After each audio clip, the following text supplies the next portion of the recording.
The theorist we are discussing is Judith Butler. Judith Butler was born in February of 1956 in Cleveland, Ohio. She got her PhD in philosophy at Yale University in 1984. She currently teaches at the University of California, Berkeley. In her non-teaching time, Butler is a huge activist for lesbian and gay human rights and has recently taken an interest in the Palestinian-Israeli political situation. Butler has been paving the way in the feminist movement for many years. Her most notorious work was called Gender Trouble. Butler's most famous theories are her theories in queer theory, performativity, and the idea of the heterosexual matrix. However, the theory that's most important to us is the performativity theory. The performativity theory states that we act out our gender. Performativity in general is considered as describing the process of discursive production. Performativity reflects culturally sustained temporal duration, or in layman's terms, she believes that we act out our gender roles in society every day. It becomes so monotonous we don't even realize we do it. Gender has been ingrained in our brains from such a young age. In fact, before birth. As our professor has told us so many times in class, the first thing asked when we are having a child is whether it's a boy or whether it's a girl, or blue or pink. It's a terrible social construct that we have made. The child doesn't have the liberty to decide who they want to be in life. If you put a little girl in a blue onesie, 9 times out of 10, she will be considered a little boy.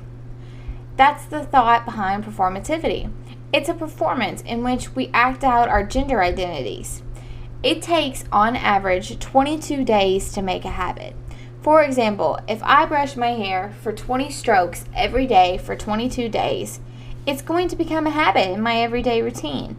On that 23rd day, I should brush my hair those 20 strokes without even realizing I'm doing it.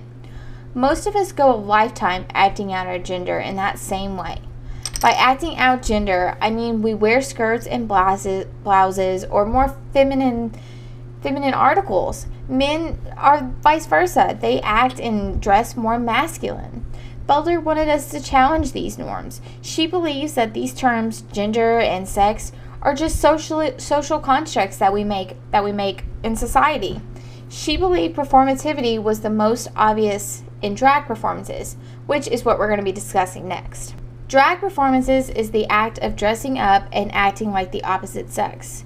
In Butler's most popular work, Gender Trouble, Butler gets at the essence of why people dress up in drag.